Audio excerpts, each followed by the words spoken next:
Our second panelist is Edgar de la Cruz. He is majoring in global economics, a senior who worked with Jonathan Robinson, professor of economics. Edgar has been a TA and course grader for a number of economic courses at UC Santa Cruz. I have witnessed Edgar to be a very measured and pensive young scholar. This quarter, the main principle that guided his writing and research about the microfinance industry was know your evidence, understand your evidence. An axiom that he learned this quarter from reading our text and working with his mentor. Because he took quite seriously this idea of knowing your evidence inside and out, Edgar took a break from his research and writing to spend quite a bit of time, weeks in fact, designing and reviewing various ways of graphing his evidence. So during his presentation, be on the lookout for a couple of beautiful graphs. His presentation is titled, The Path to Sustainability, Revisiting the Promise of Microfinance.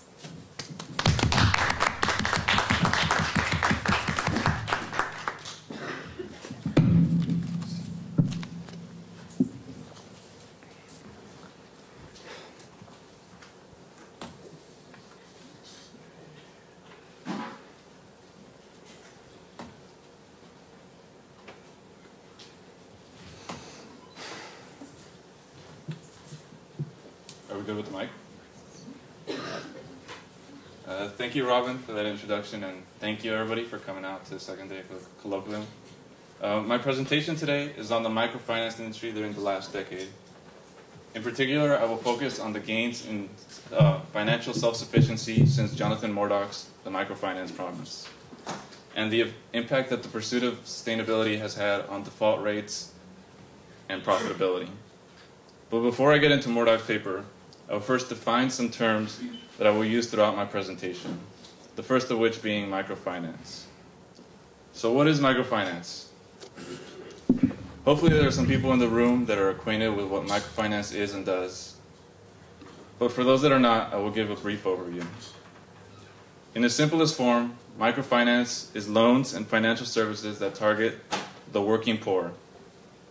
These borrowers, while hardly destitute, are at or near the global poverty level and have limited alternatives when it comes to borrowing and saving.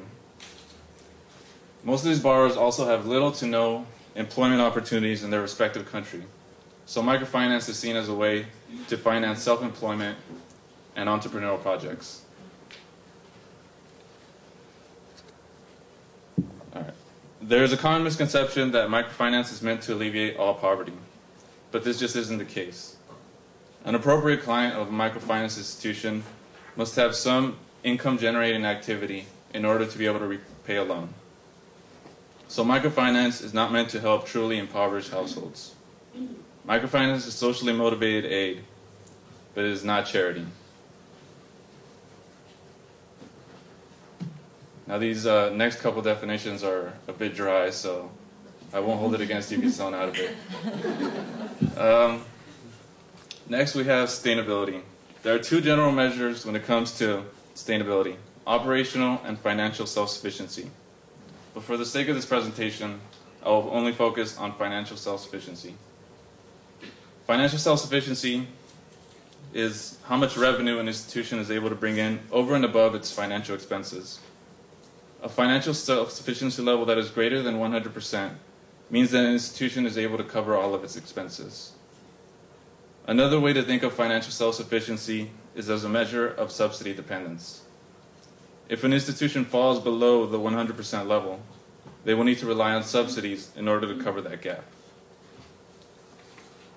One of the explicit goals of the microfinance industry has been financial self-sufficiency, with the argument in favor of financial self-sufficiency stating that reliance on subsidies creates inefficient institutions that prioritize demands of donors over the needs of borrowers.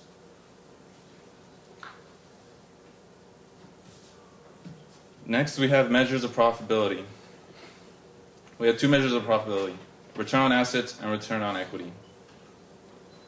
While both these measures of profitability are important for microfinance institutions, each has its own significance for practitioners and investors in microfinance.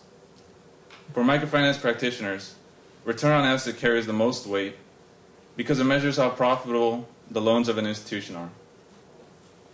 Since most of the assets of a microfinance institution are the loans that it services, if an institution wishes to increase return on assets, it can either decrease the cost of lending through administrative efficiencies, or it can increase the fees and interest rate that it charges to borrowers. For microfinance investors, the measure of profitability that they are most concerned with is return on equity. Equity, also known as equity capital, is the financial investment that investors and shareholders make into an institution.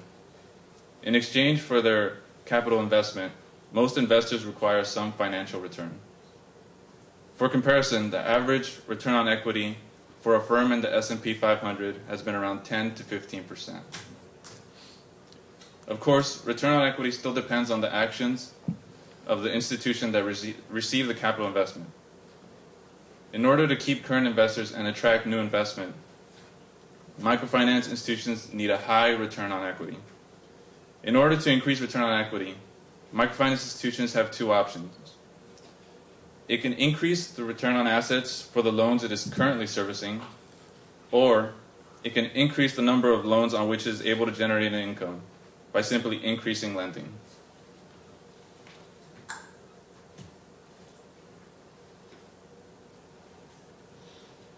Finally, we have two measures of default: the write-off ratio and the loan loss rate.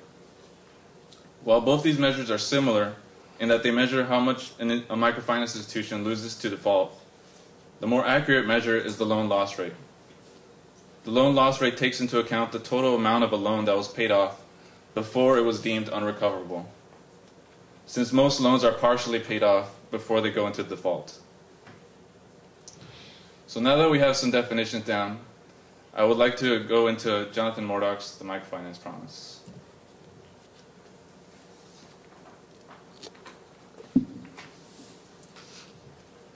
Written in 1998, Murdoch's paper was a landmark review of the microfinance industry. At the time, he came to the following three conclusions. High repayment rates didn't translate into profits, few institutions were financially self-sufficient, and on average, the microfinance industry had a negative return on equity. These results were quite contrary to the optimistic narrative of microfinance at the time, and brought into question microfinance's ability to alleviate poverty while simultaneously being profitable. If we look at some specific figures, we see that at the time of Murdoch's report, the average financial self-sufficiency was 83%, and the average return on equity was a negative 8.5%. This is where my project comes in. Out of the numerous questions one can ask about microfinance, I decided to focus on the what. Specifically, what is the current state of the microfinance industry, and how does it compare to the microfinance industry during Murdoch's review?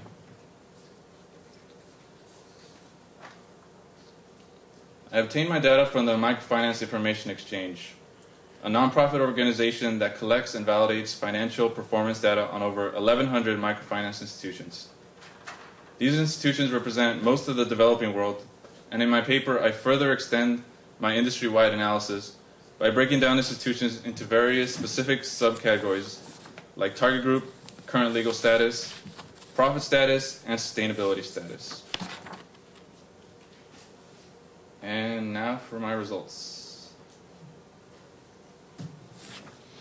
If we first look at financial self-sufficiency, we see that on average, the microfinance industry is operating above the self-sufficiency mark. However, in the past couple of years, we have seen a steady decrease in financial self-sufficiency for microfinance lenders.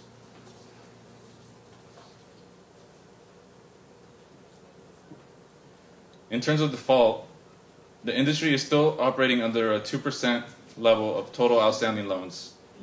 But if we look at the average in 2009, we see that it is 3 times higher than it was in 2003.